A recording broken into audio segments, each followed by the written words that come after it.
nag-inspection na rin yung mga mechanical inspector natin.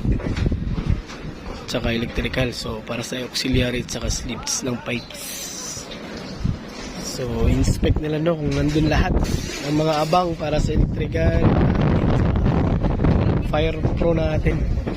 So, dito sa plano sa second floor, wala pa naman gaano no, for mechanical na abang. Halos plumbing, fire pro lang at saka electrical.